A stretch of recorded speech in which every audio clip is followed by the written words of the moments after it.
Welcome to the Enneagram 2.0 podcast. I'm Beatrice Chestnut, and today we are Uranio Pies free. We're without Uranio for the first time ever, I believe. And while we'll miss him, he'll be here again next time. But today I have the immense pleasure of interviewing someone I've come to admire very much, and her name is Sarajane Case. So welcome, Sarajane. I am so excited to be here.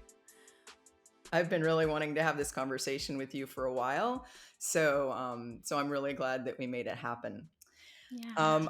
I'd love to start off. Some people in our audience may not know you or your work in the Enneagram, which has been prolific. I know you've written 2 books on the Enneagram.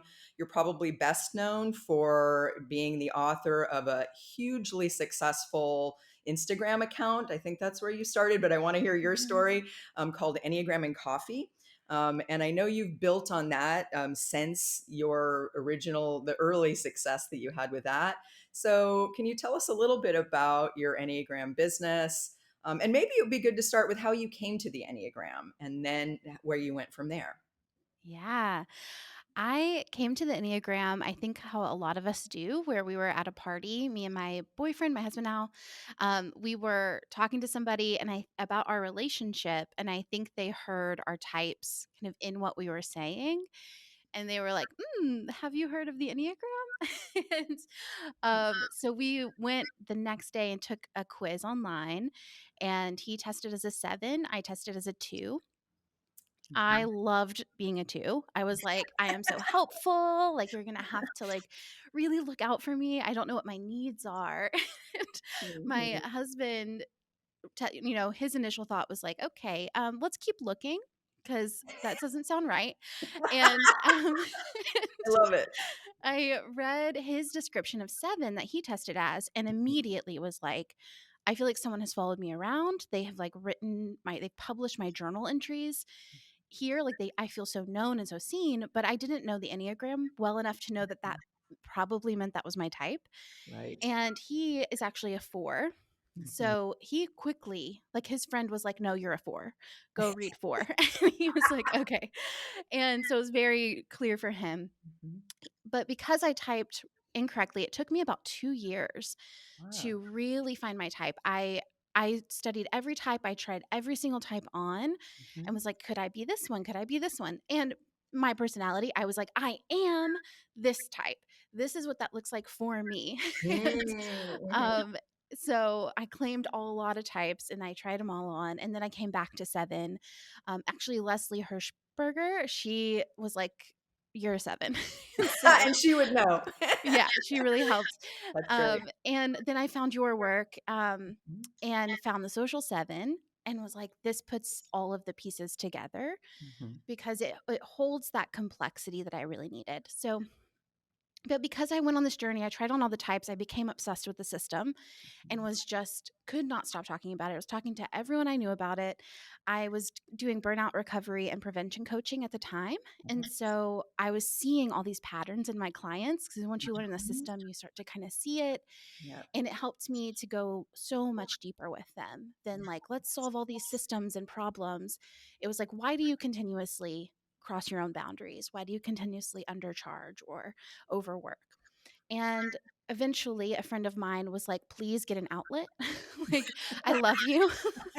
But our whole relationship has become this topic and I need you to find a place. So I started an Instagram account. I thought maybe my mom would follow it and that one friend. And in 3 days it grew from 0 to 100,000. Wow. That's Yeah. amazing. It was wild. It was like we were watching it in real time, just kind of grow and grow. And then I freaked out because I was like, what have I done? I've created a monster. Yeah. And I was like, I went and got trained. I was like, I want to make sure that I am in integrity in this because I just did this for fun. I didn't realize people would be watching me. And so then I've just been on this journey figuring out how to be just falling in love with the Enneagram and with people. I love the way you tell a story because I meet some people like this where it's almost like the love of the Enneagram is sort of oozing out of them. It's like you can't stop talking Yeah. about it. You want to introduce all your friends to it because Mhm. and I love that because I think that speaks to the power of the Enneagram with how Mhm. accurate it is and how much it tells us about ourselves, not only what we Mhm. kind of already know, but what we sort of need to learn. And Mhm. so I love that your friend said you need an outlet and it was, you could almost see the pure joy in you about the Enneagram. And that of course it was going to create this thing that became so popular that so many people love. So can you tell us a little bit Mhm. about how what that Instagram account was about, like what you expressed there, how you did it, and why you think it was so popular? If I'm asking you to Mhm. be, I know you're very humble, so I but I'd love to hear like why do you think it caught on? Because I think it caught Mhm. on in a way that, there's a lot of Instagram accounts out there in the Enneagram, a lot of people talking about it in Mhm. social media, but something that you did really worked and Mhm. really touched people. So I'd love to know how did you go about it, and what do you think people found special about it? Wow. My husband he always tells me what he thinks because I don't think I know. But he always says that I'm drawing connections from like the depth of my understanding of people before. And then Hmm. it was like the Enneagram just gave me language for these things Ah, that I was kind of observing already. yeah, And so I think people felt seen and known in yeah, ways. And then it was like fun and like light. I think yes, I've changed my content a lot since I started. So I think in the beginning, people were like, this is so fun. I feel seen. I feel it's like light. And then as I grew and as I changed and as I slowed down, honestly, and like deepened, I have changed my content a lot to where now I hope that it grows because people feel like I'm not touching the surface of the yeah. Enneagram, but I'm inviting them into a deeper connection to their type and kind of the intricacies and the things that maybe we don't even recognize are part of our type structure. Right, Yeah, right, fingers right. crossed. Right, right, right. And I think that makes a lot of sense. I think it's almost like you were blending, I think what's really good about the Enneagram that it's so deep, Mhm. and like you said, you already had insights into people that you had already been collecting through your life and your Mhm. work. And so using the Enneagram and having sort of a light touch, which Mhm. kind of makes sense, and being having it be sort of something both fun and deep. And like you said, I think people are longing to be seen in the world today, Mhm. and I think that is one of the powers of the Enneagram is it helps people. I mean, it helped me when I first found my Mhm. type many years ago, realize like, whoa, like there's something in the world that's sort of describing and validating my experience in a way that I Mhm. never thought possible. So I think there's something Mhm. incredible about that, and it sounds like you captured that in a beautiful way that people found that they could welcome in a certain way. Mhm. Yeah, I hope so. And I hope that, like, and I think sometimes, right, we need that lighter entry point to be able to say, like, look at me, see me. Yeah. And then hopefully it serves as an invitation to, like, how deep can we go? Can we go from here and get into a deeper connecting point from there? Yes, yes. Uranio and I sometimes have a little bit of a disagreement around when you teach people the Enneagram, should you talk about people as the types having strengths, right? Because, Hmm. he's very, and rightly so. I mean, I like this about him. He's very like it's as Claudio Naranjo used to say, it's an ego game. It's Hmm. not, you shouldn't be talking about strengths because then people get the idea it's a good thing. But I do Hmm. think that in the beginning, like when I'm introducing it to a company or something, I just think there's going to be resistance Hmm. if it sounds too negative, because there are negative things. We have blind spots, we do things unconsciously that aren't good for us or others. But if we talk about it too much that way, I think it's hard for people to feel open to. Would you agree? Hmm. Yeah, and honestly, I have both of you in my head. Like Yeah. I am both of you.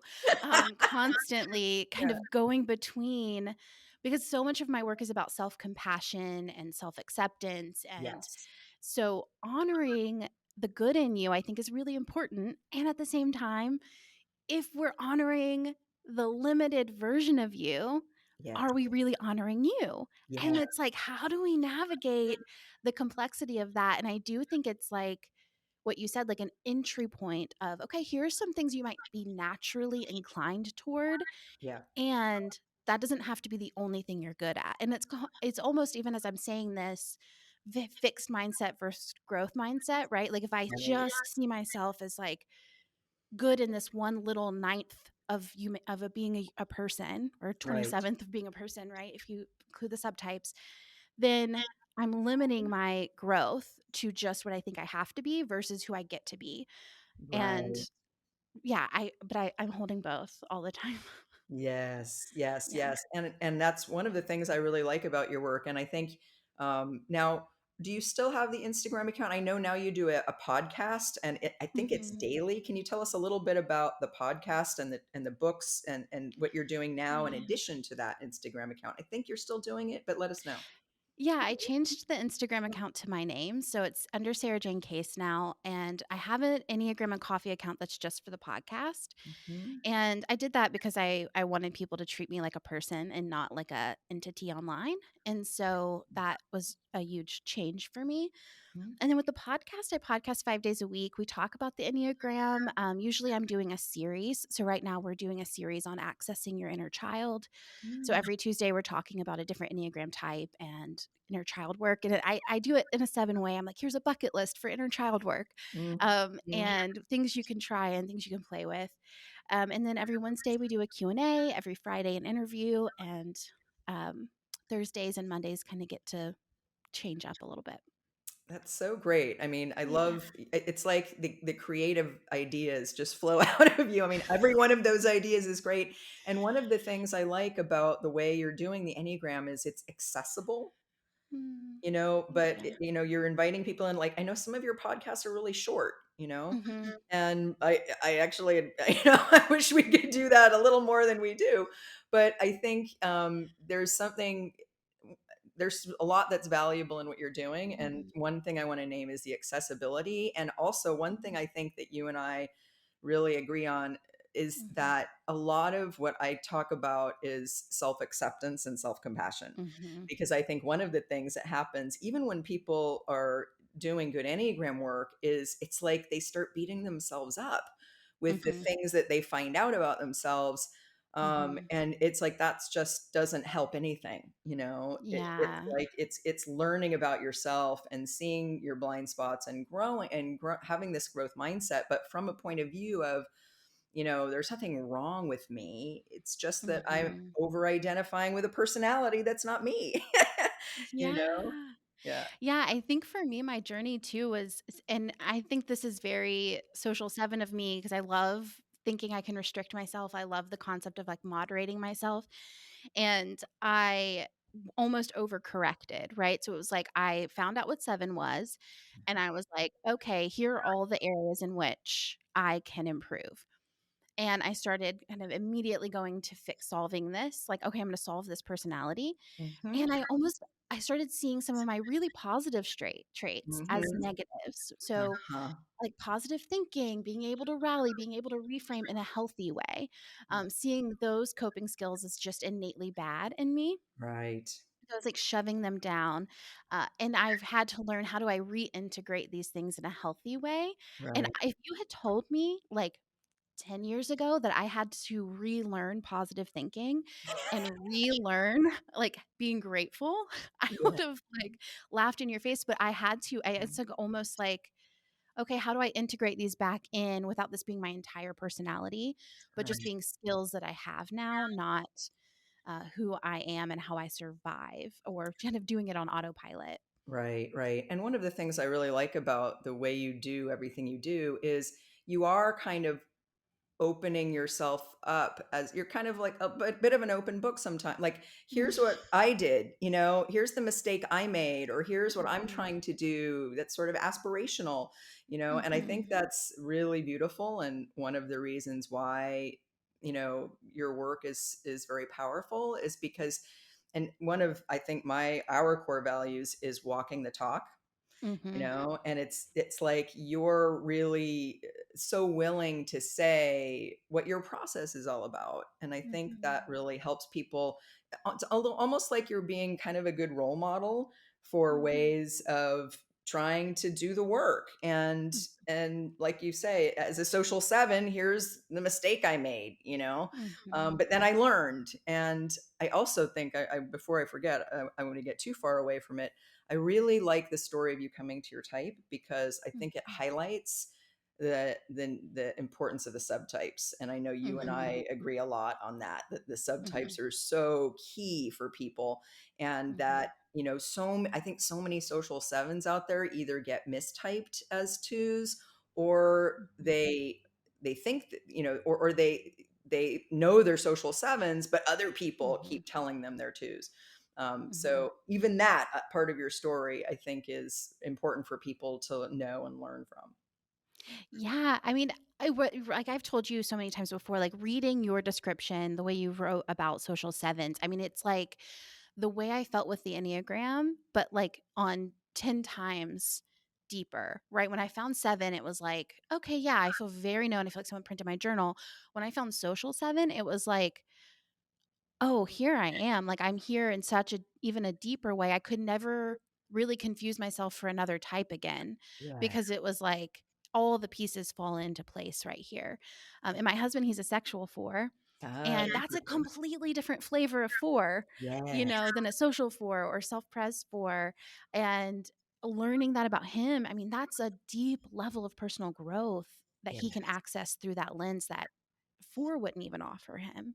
Yeah, yeah, yeah. Fours, when I learned about the three fours through this approach to the subtypes, I think it really blew my mind. Like, I think Mhm. I mean, all the types have nuances that I didn't dream they had.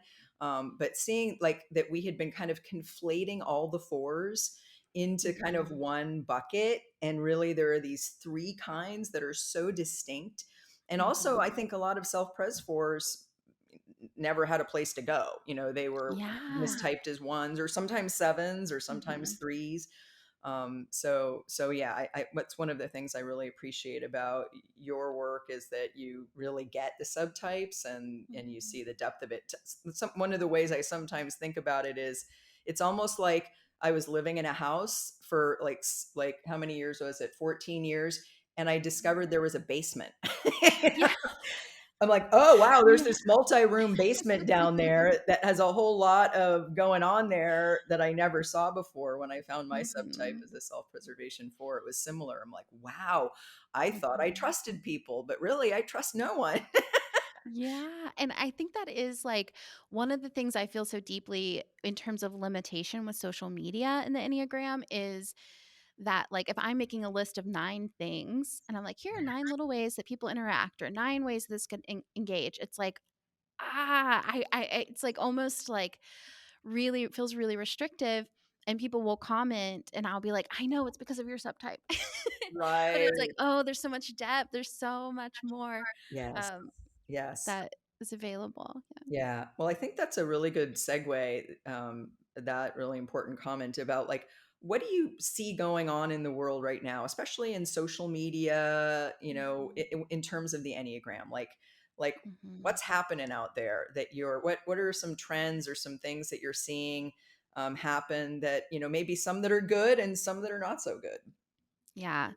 Um, Good things. I think there's a lot of really beautiful diversity education happening right now on social media. Hmm. Um, it's very exciting to see like new voices, different kinds of voices, different colored people, different, different genders, like all different ages, like people showing up, sharing, Enneagram stuff and from a very specific, a different viewpoint than I can can do. Hmm. Um, that is thrilling and so exciting. Hmm.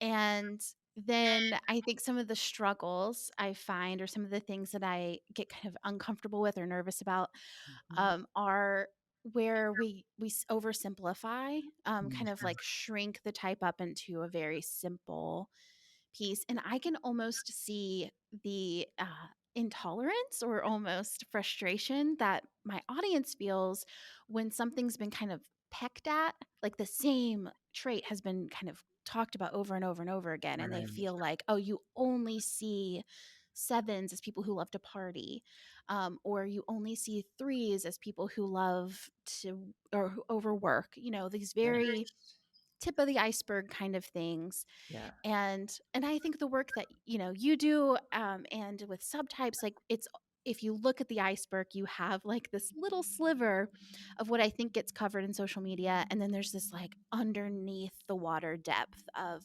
Mm, subtype and complexity and coping skills and conflict resolution and all these things that are showing up under the surface that kind of like people often only get that little iceberg tip if they don't know to go deeper. right. And um and then I see sometimes people getting a little I don't want to say, I want to say like evangelical about it, Mhm. um where it's like everybody needs to know the Enneagram. If you don't do it the way that I do it, then it's like bad and wrong. Right. And if you don't use the exact language that I like, then this has like been disqualified. Mhm. And I think there's like a health in holding it with a light fist and Mhm. saying, okay, how do we find this balance, right? Because what we want is integrity in the work. Right. What we're seeking is a, to be understood, to be seen accurately. Mhm. And we want other people to feel seen. We want to know other people. So that's like the motivation.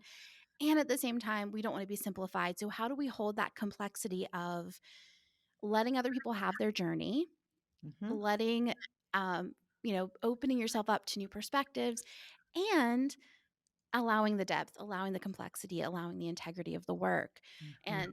And I think that's difficult dance on social media, honestly. As Right. someone who's doing it, I think it's a very hard dance. Yes. Yeah. Is Um, that just because of, the space, short attention spans? mhm. Yeah. Well, and honestly, the algorithm, the algorithm is people, right? Yeah. So people are very drawn to light, simple, fun, silly. Right. That's what's going to perform. Mhm. And it's not necessarily what's like most serving, like most supportive of the people who are consuming that content. Right. And I think that's been, am I serving the algorithm? Am I serving humans? I think is a Right. really important question to ask. Yeah. And if I'm performing for the algorithm, how am I in integrity with doing what is right for the human behind the algorithm, each Yeah. individual. Yeah. Yeah. Yeah. Yeah. And I love that you wrestle with that complexity, that Mhm, challenge, mhm, of how do I bring something that's going to bring something positive to people's lives and mhm. self-understanding and honor the complexity, but in this format that doesn't really allow for complexity. Yeah. Yeah. And I think, like, sometimes too, if I know the content that will perform well, and I Mhm. know it's like, "Okay, let's do a little silly little thing," Mhm. and then I'm like, I wanna do the things that are a little bit tougher, to Yeah. handle, tougher to digest, and they're not as shareable, Like, if Mhm. I say, like, "What part of you is," where are we over functioning, or where are we functioning in ways that aren't supportive to ourselves? It's not as likely for someone to go, "Look, friends, like, look at Right. look at where I'm suffering." It's a Right. lot easier to kinda laugh at ourselves and share from that place. Mhm. Um, but I do I the balance of that work, I think, is important to bring them in and then also continue the depth. Right, right. And it does seem like, and let me know what your view is on this. It seems like there's Mhm. more podcasts coming out about the Mhm. Enneagram by more wider range of people. And Mhm. that might be, one, I mean, solution might be a strong word, but one positive in that Mhm. it doesn't have to be super long, but Mhm. it gives a little more room, and I love Mhm. hearing, like, people tell their stories, of how they came to the Mhm. Enneagram or how they find their type or why they love the Enneagram, and I think those are the kinds of things that you hear in Mhm. podcasts. Yeah, I do too. And I think having some access point to more depth, if you're creating content on social media, where are you taking them from there? I think that's a really helpful question. Right. How are we moving them to depth? Right, right, right, and is there a plan for that, or is that Yeah. possible? Yeah. And it's sort of like giving the invitation or the offering, not everyone will take it, and that's okay, Mhm. Mhm. it's alright if people don't wanna go deep, but if there's Mhm. a pathway there that shows up in their feed, then maybe that's a Mhm. good thing. Yeah, and honestly, I've wrestled with that so much, like, that when I was saying, like, the tight fist thing, like, Yeah. that's me, right? I'm like, "Okay, how do I hold this with a light fist?" Because I I can't control how deep people are willing to go, Right. and as deep as I wanna go, maybe I can just get you there to, one level deeper than you were ready to go before, Yeah. and I will just remain available for more depth and more depth, and I think this is my work in general, right? It's just Mhm. remain available for depth, but allowing that space. So then maybe 2, 3 years down the road, someone will be like, okay, actually, I'm ready. And if you're listening and you're kind of like, I'm tired of hearing these like shallow takes on the Enneagram, you're Right. ready for more depth. Like this is you kind of being like, I think called is a strong word, but like there's something in you that's going deeper. I want to go deeper.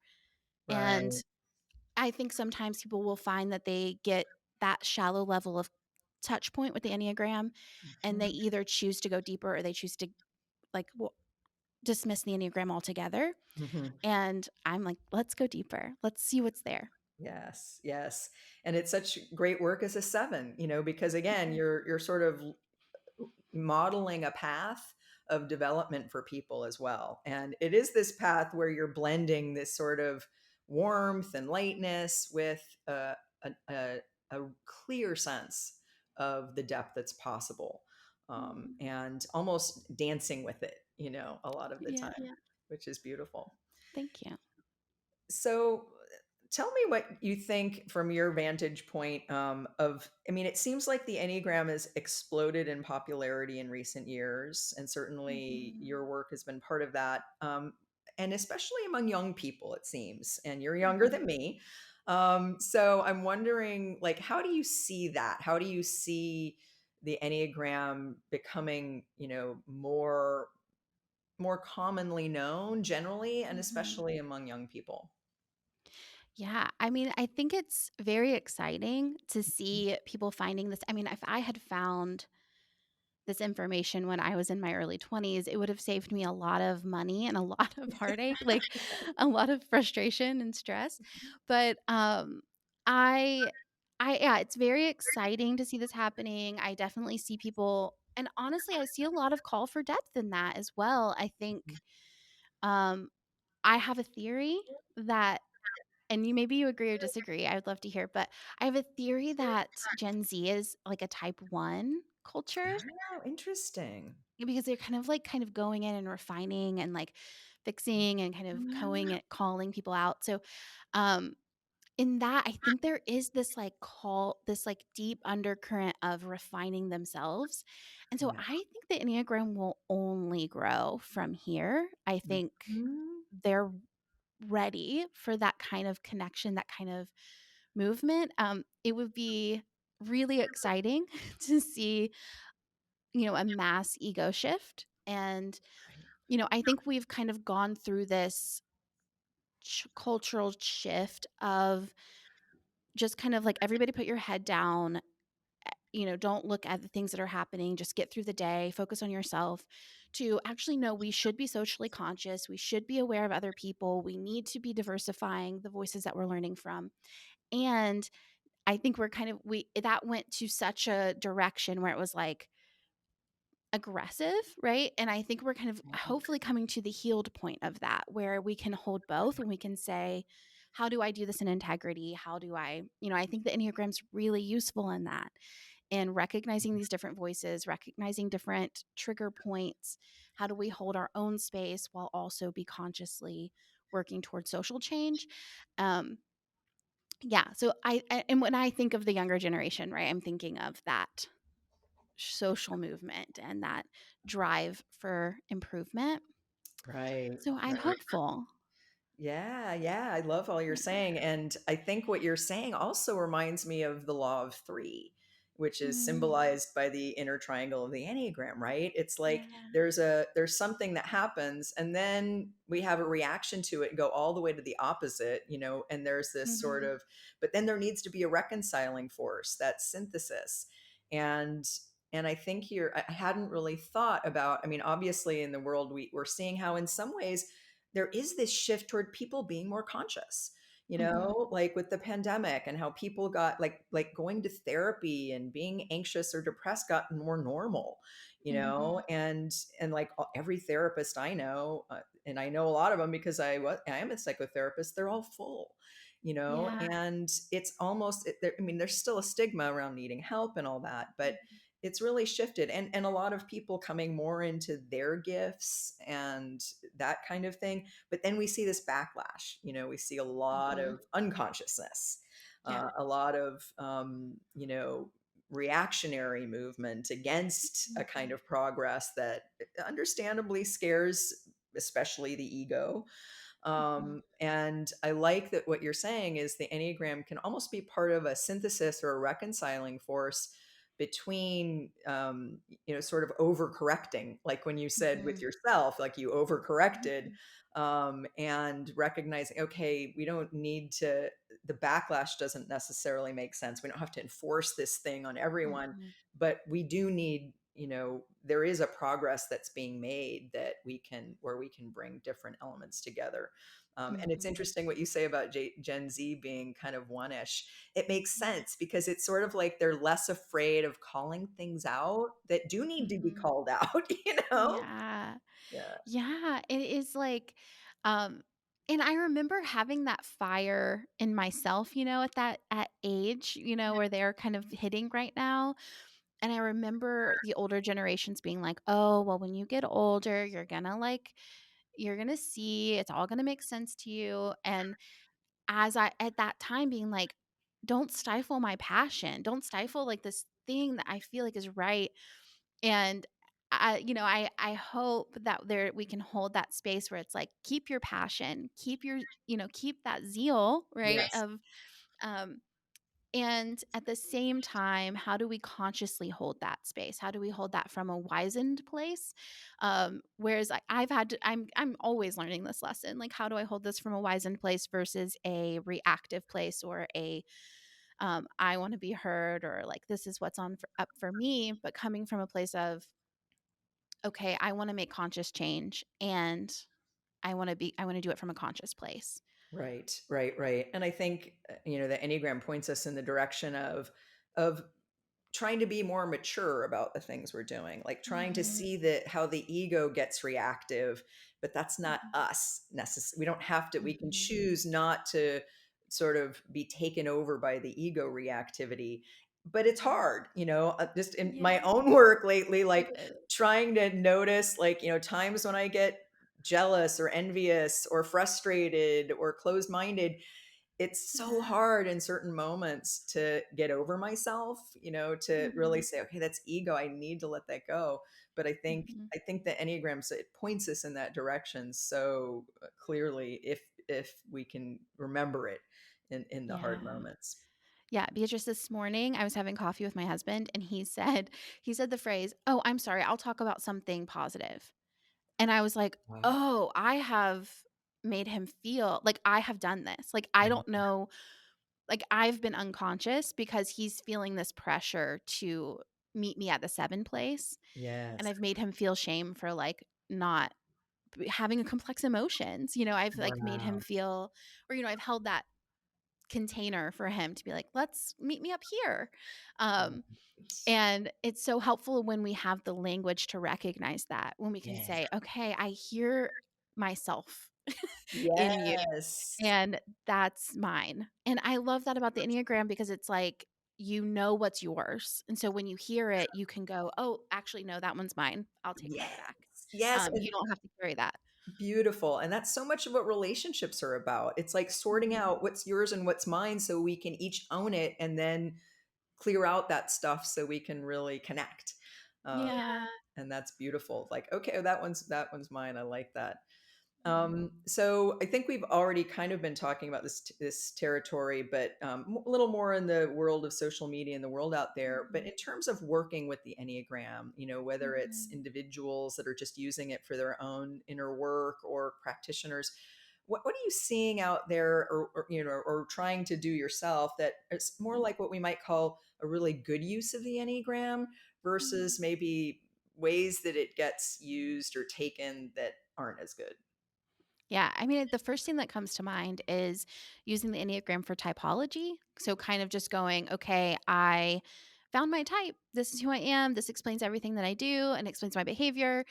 Here you go. Maybe here everyone know this about me versus using it as a path to growth or, as the map for growth. So, ideally, right, in the work that someone would do with me and in the work that I know the work they're doing with you all, like the we would be learning to expand our definition of who we get to be. I like to use the language, your Enneagram type is who you think you have to be. It's not who you get to be. Mhm. And so I think, right, like I have to be positive. I have to be, constantly free. I have to be constantly seeking my own satisfaction. And then I feel, that's more complex for the social seven, as we know, but Mhm. I'm holding that. And that doesn't have to be all that I am. I get to choose to also be, a fighter. I get to also choose to be all these other things. And, right, like if you're releasing it through the ego, you're releasing your ego, you don't have to hold any of these characters. And I think so often we get stopped at the typology point Right. and it's so limiting. It's so hard to see Mm. because we're I mean, it's like you're stopping at the top of the iceberg and there's just like so much richness down below the water if you're willing to go deep. But if you stay right there, just this is who I am, this is how I know myself, this explains my behavior, or even it's a justification for my behavior, Yes. at that point, it's like we're losing one where it's oof. Okay. So that's one point, right? Mhm. And then that reminded me of another. I'm like interrupting myself. It reminded me of another side of it, which I see, which is how do I get my ex partner to blank? So, how do I get my type 4 partner to be who I want them to be? Mhm. That is something I get a lot. And Mm. um, focusing so much on how do I use the Enneagram as a tool for control and to Right. make this person do what I want them to do. And oftentimes, when we talk about, if I'm talking about relationships, which I am by no means an expert in, it's just something I talk about a lot. I do the Enneagram. So, Yeah. um, when we talk about that, we talk about letting each other impact one another, be Mhm. influenced by one another. And I think when we look at the Enneagram as this is just who I am, this is who I will always be, we are no longer influenceable, right? So we prevent ourselves from change, we prevent ourselves from growth. And then we look at other people still through the lens of this is who it is, this is what it means to be good, right? If Right. I think my Enneagram type is who I think everybody's supposed to be, what we're all intending to be, Mhm. if I stay in typology, I'm preventing other people from changing me in positive ways, but I also am expecting everyone else to meet me at my point instead of Right. expanding my options. Right. I think I jumped to like 3 different topics there. And all of them were great, especially because I think what my mind was going to with that, which is there are ways that we don't like almost see the any like what I flashed on was Gurdjieff, the one of the big sort of people behind the sort of symbolic meaning of the Enneagram. He would say you need to see the Enneagram as in motion. And that's almost what I Mm, was thinking about when you were talking. It's like we get these fixed perspectives of like, oh, you're a 7 and this is what that means, and I'm a 2 and mhm, this is what that means, instead of allowing you to be on your way to becoming more of who you are, which is way beyond just being a 7, and mhm, then you may consider yourself too much in a box, and then you may look at me in too much that way, and then we look at each other with a little bit too much of a stereotyped lens. And so I always mhm, try to say, we don't know what someone's going to look like as they move forward on their journey. And so I like mhm, the way you put that, getting taught in a typology where we're sort of, even in unconscious ways, limiting ourselves still, even though we know mhm, that the Enneagram is something that tells us that we limit ourselves to over yeah, identifying with who we think we are or we're supposed to be, not who we actually are or who we will be. mhm. Yeah, and I honestly think this is something I learned later, not later in my work, but like after I was already doing Enneagram work, it was kind of like going from typology into releasing your type. And Mhm. I think that's a lot of what's happening on social media is Mhm. typology work. It's like, okay, Yeah, here's what the type is, and often a very simplified version of here's what the type is. right, And and I get it because it's hard to create content that right, holds complexity and depth. It just is. right. And I think it's a worthwhile effort. Like I think it's worth taking that time. Uh, but I yeah, it's tempting. It's so easy. It's like, oh, it's cozy in our little point too. Like Yes, yeah, staying there, it's very cozy there because it's what we know, it's familiar, it makes sense. But it's worth I think it's worth the extra effort, both in the content creation and in the personal journey right, doing the work. right, right, right. Any trends you see out there that you think are particularly not so good, you know? Mhm. Um, I harp on this too much, but I do think the stereotyping of types. I also think we kind of focus on the elements of the Enneagram that are easily digestible, like the first little points. right, And I think that there's a lot that gets missed when we do that. So I think there's a focus on the of how do I make this as silly and playful as possible. And I think sometimes to the point of I don't want to say I think it's a little intense to say harm, but I think it's mm, not to the service of the person who's receiving that content, right? So right, if I'm saying I'm talking through the lens of here's this like sliver of what a 7 is. I'm mhm, gonna put you in that box. Sometimes I see people, almost rejecting the Enneagram altogether right, because they've been simplified so much and they feel like they're being shoved into a simplistic box. yeah, And this can, like, I've seen it impact people's ability to get hired at jobs wow, because people think, oh, I'm using 7 as a point. I've had a 7 say to me, like, I'm really resistant to the Enneagram because and I know in a lot of countries this is illegal to do, but mhm, they ask for what's your Enneagram type when they hire you, and they see 7 and they think, oh, this person's going to flake out on me. This person's going to XYZ because we've perpetuated this concept that you are your type right, and that you can't be beyond your type. And I think it's important to remember that every Enneagram type is on a different level of growth. They've done a different level of personal development. Subtypes change things significantly. Like we mhm, can't know a person through knowing their Enneagram type. So we still need to meet people through meeting them instead of going, right, okay, this is what a 7 is. So I already have you figured out, right. especially if we're doing that through this lens of like simplistic, stereotypical language. Right, right, right. Yeah, when I hear people ask that question about, oh, can you use the Enneagram in hiring? I can't say no fast enough. I was Mhm. just asked that question over the weekend. I Yeah. did kind of an online course for a group of people from a Middle Eastern country, and they're sort of new to it. And so Mhm. I tried very strongly to say, no, that's not the right way to use it, because Mhm. anytime we're thinking that we know the complexity of someone in a very abbreviated way, we're doing them a disservice. And Mhm. I do think that, social media has contributed to this. I know I've seen Mhm. like this is what the types think when they go to Thanksgiving dinner, and I'm thinking Mhm. that's not what I think. You probably get a lot of feedback on that, Yeah. although that's probably not the one you're doing. And so I think it's like the beauty of the Enneagram is that Mhm. humans are complex, and the Mhm. Enneagram captures that complexity in Mhm. all the different elements of the model, and the fact that it is this model of transformation, and we do need to Mhm. see it as in motion and ourselves in movement, Mhm. from growth to sort of a lower stage of consciousness, or a lower level of consciousness to a higher one. Mhm. And I think you're right that you're that when we in any way think we know more than we do about that person just by knowing their type, Mhm. we're sort of creating a backlash, Mhm. maybe unintentionally.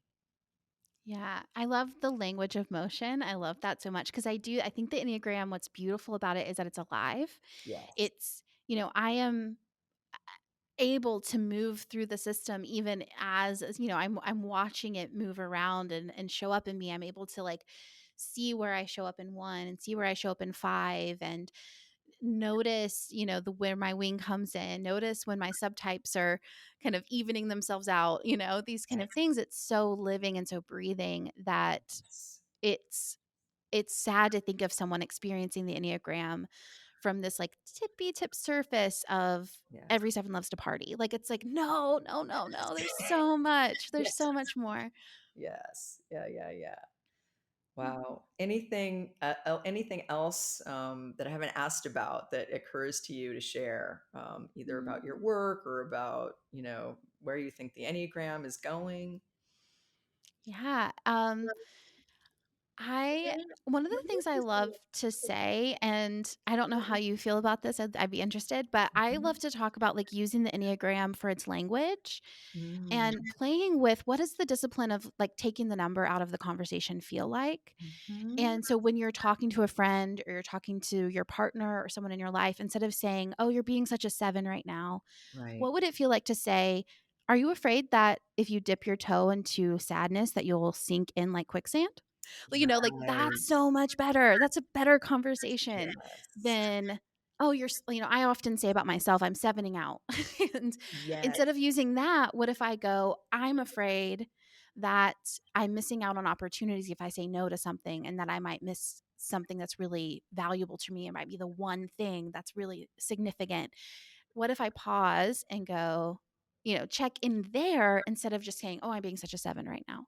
Right. Right. So I think that's like if I were to leave people with a little test or something to play with, try pausing with the language and allow yourself to take the number out of it for a second Yeah, and because really go yeah, deeper. exactly. It pushes you to describe in more words what I mean, Mhm. the number's a shorthand, and there are moments where that shorthand is good, but then there are 100%. more moments where if you, like you said, you're sharing more, you're opening up more if you're explaining. And Mhm. what you said reminded me of when I was a psychotherapist, and I Mhm. used to use the Enneagram without ever mentioning it. Yeah, Right? So I would yeah. never type it was the early years, so there wasn't Uh-huh. people weren't, didn't know about it. So if you said, "Hey, I want to use the Enneagram with you," they'd be like, "What? You're taking my time away." Mhm. And by indulging your own interest, but I would see what type people were, and I would just sort of speak. I would hold it lightly in the beginning.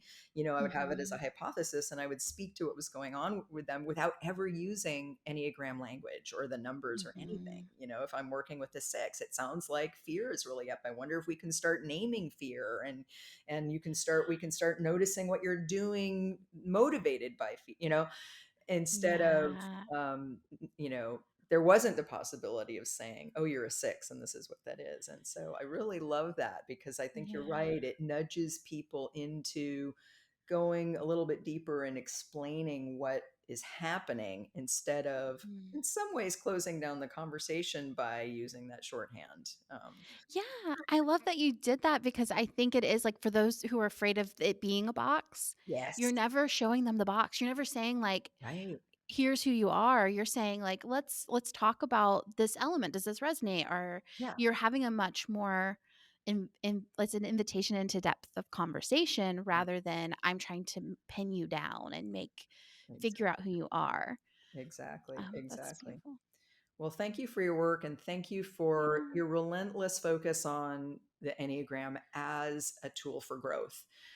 Because I think, like we've been saying, I think the popularity of it is great. It's thrilling that so many people are becoming open to it and knowing it, and I think it bodes well for all kinds of cultural shifts. But at the Mhm. same time, I think we've seen it emerge in superficial forms, which either doesn't do anything bad or is harmful or does do something Mhm. by not doing something good. Mhm. So thank you so much for all Yeah. you're doing in the world with the Enneagram, and for being here and sharing your thoughts, and your obvious enthusiasm for the Enneagram. I'm so glad to have you as a friend and colleague in this work. Me too.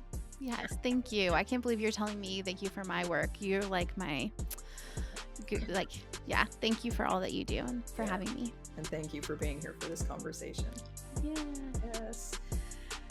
Okay, so that does it for this episode. Thank you so much for joining us, and we hope you'll join us again next time for the Enneagram 2.0 podcast.